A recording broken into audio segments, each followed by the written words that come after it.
The Renault Arkana E-Tech is a sleek coupe SUV that blends striking design with cutting-edge hybrid technology.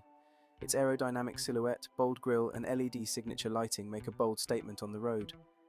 The Renault Arkana injects a bit of style into the family SUV class while still offering great value for money. However, it's not all that practical, and alternatives are better to drive. The engineered version of the Renault Arkana boasts the stylish Formula 1, gold F-blades, and the continuation extends to the side door sills and the rear exhaust pipes, though the exhaust pipes are purely for show. The Renault Arkana engineered E-Tech has color code back glossy logos to the front grille and the rear boot where the rear lights meet the logo badge and Arkana name in black nice style font. This is also carried on to the rear boot spoiler in the same glossy black style. The Renault Arkana injects a bit of style into the family SUV class while still offering great value for money. However, it's not all that practical, and alternatives are better to drive. In this section of the review, we will look a bit deeper into the Renault Arkana. What's good about the Renault Arkana? Sleek styling, good value for money, posh feeling cabin.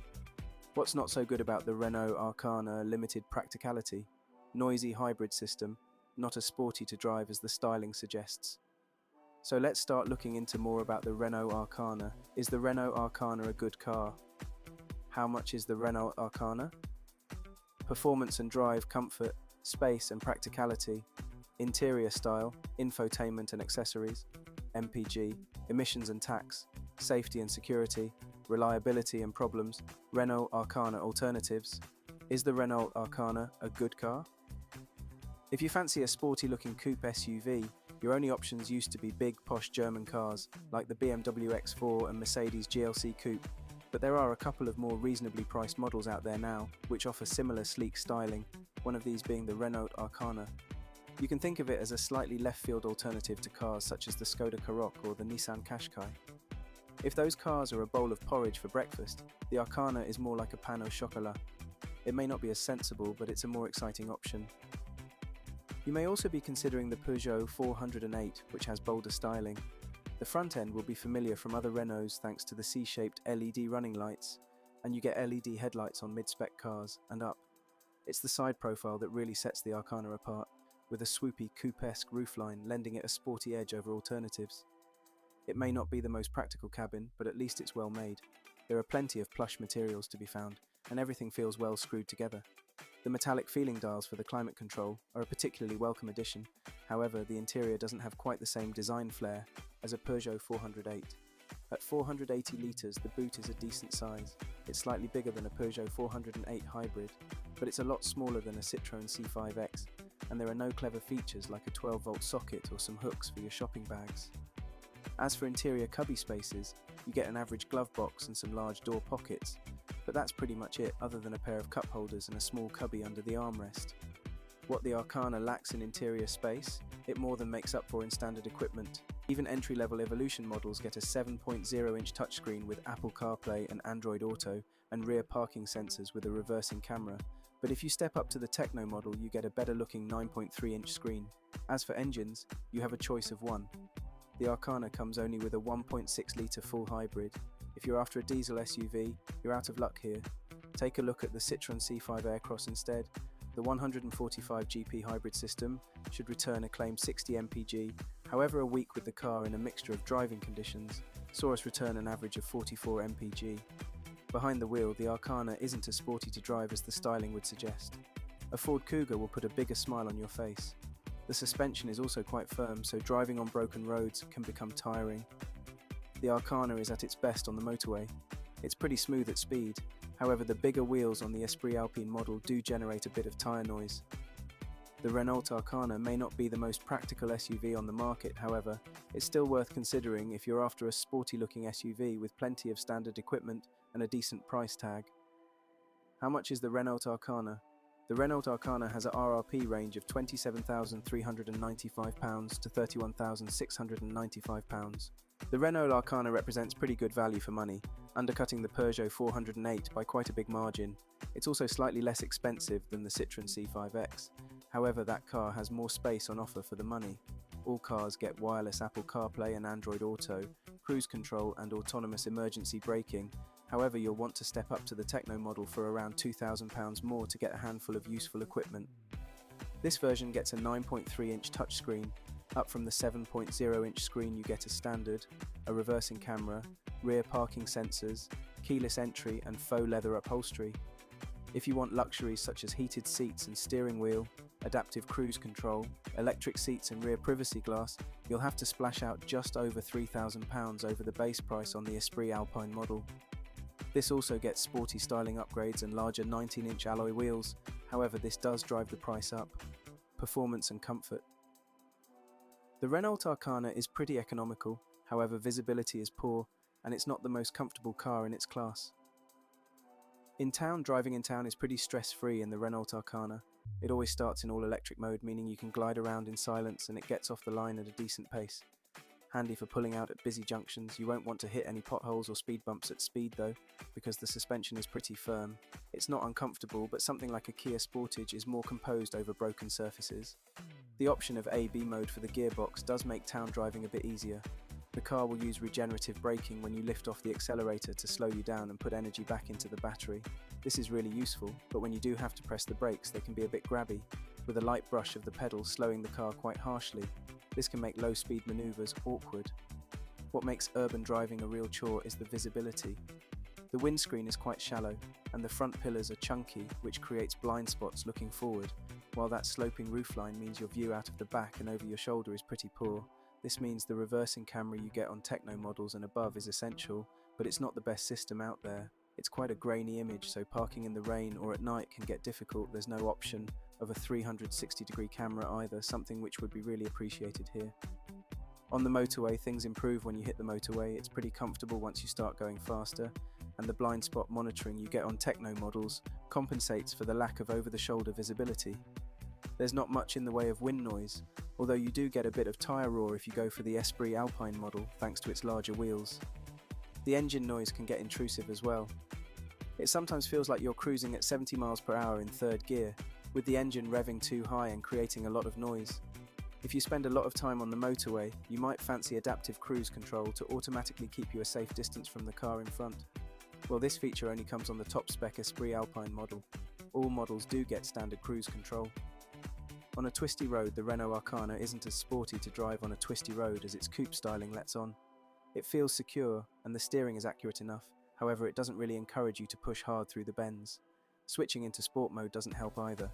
The steering becomes a bit heavier, and the throttle response is improved, but ultimately the Ford Kuga is the SUV to buy, if fun is at the top of your wish list. The suspension deals with uneven roads well enough, although you may find it a bit firm if comfort is your priority.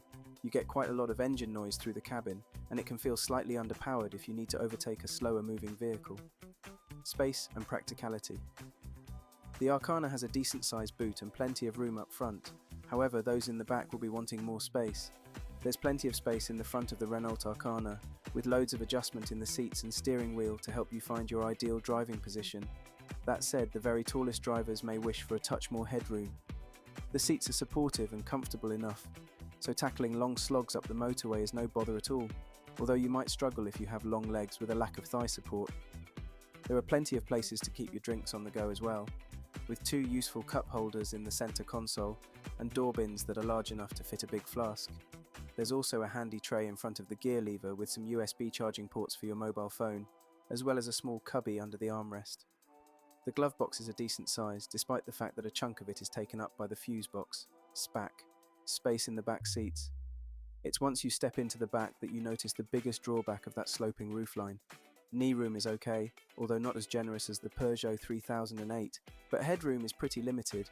Kids will be fine in the rear, and it's easy to fit a child seat as well. The doors open nice and wide, and the ISOFIX anchor points are easily accessible. Just try not to lose the removable plastic covers. Kids may also not like the high window ledges restricting their view out. Adults won't be quite so comfortable. Tall people will struggle for headroom, made worse when you try to carry 3 people. There's a hump in the floor as well, meaning you may have to deal with squabbles over foot space.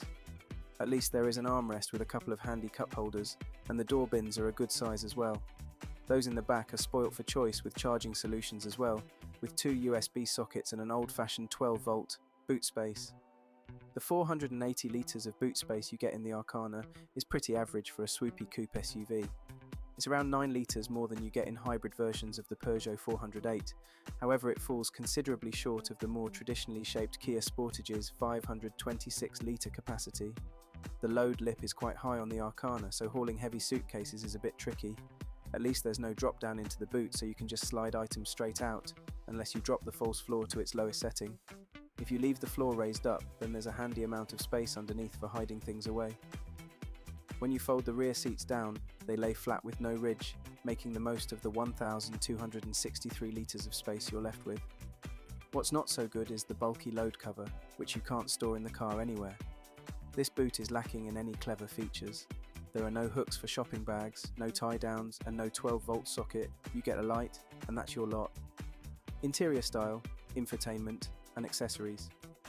The Renault Arkana has a posh-feeling cabin with plenty of kit. It's just not quite as snazzy to look at as some alternatives. The Renault Arkana has an impressively solid cabin that could easily go toe-to-toe with German alternatives such as the Volkswagen T-Roc. There are plenty of soft-touch plastics on the dashboard and doors, and all the switchgear feels solid and is nicely damped. It's not the most eye-catching cabin in this segment, that prize goes to the Peugeot 408, but there are still plenty of nice metallic flashes around and everything is logically laid out. There's also ambient lighting throughout the cabin to lift things even further. You get physical dials for the climate controls, which are a welcome addition in a world of fiddly touchscreen-based systems. All models get a multifunction steering wheel, although you'll have to go for the Esprit Alpine if you want to have it heated. Entry-level cars get a small screen in front of the driver, whereas mid-spec cars and up get a larger 10.0-inch digital driver's display. It's pretty easy to read, however the displays aren't that customizable like they are in a Kia Sportage. The infotainment screen is the dominant feature of the cabin. As standard, you get a 7.0-inch touchscreen with Apple CarPlay and Android Auto.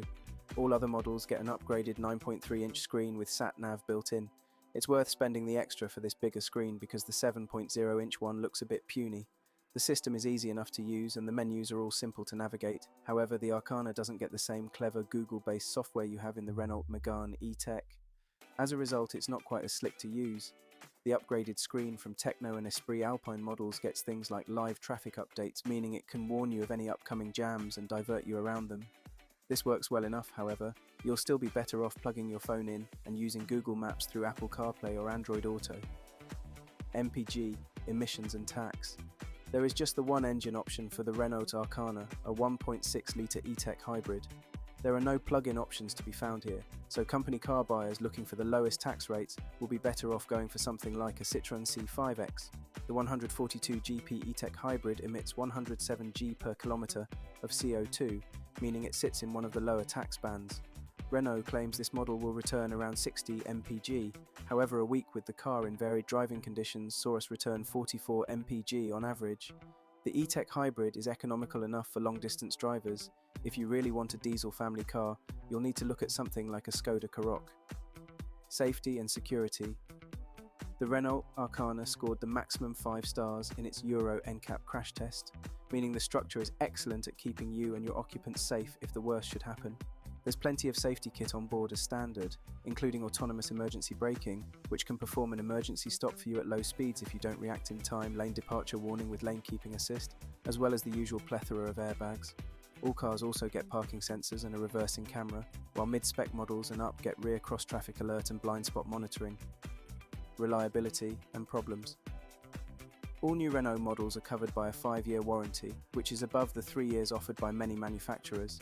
This includes unlimited miles for the first 2 years, and then up to 100,000 miles thereafter. There are no reliability woes to report with the Arkana, although there was a recall at the beginning of 2022. There were 1,562 cars affected by this, and the issue relates to overheating of the electric power steering system. If you buy a Renault Arkana second-hand, check with your local dealer that the recall work has been done. If it hasn't, the repairs won't cost you anything. So if you are looking to buy a Renault Arkana, I hope this video has helped you. Please note some models that have been mentioned in this video may have changed since this video was made. The car used in this review is the 2023 Renault Arkana self-charging hybrid 145 E-Tech engineered version. Please check with your local Renault dealer for more information on models. So that basically all you need to know about this very stylish car. We all have various tastes, so it's always best to do your homework to make sure the car is suitable for yourself. I have the Renault Arkana and I love the car. I hope you have enjoyed my review and I will bring more reviews soon. Thanks for watching. Until next time, be safe and please like, subscribe and share, as this will be very much appreciated. Other places you can listen to me is on FM radio. You can catch me as a radio presenter on my radio show Club Classics every Friday between 6 p.m. to 9 p.m. on 91.8 Hayes FM. Visit the website www.hayesfm.org.uk or visit my website www.sicone.uk.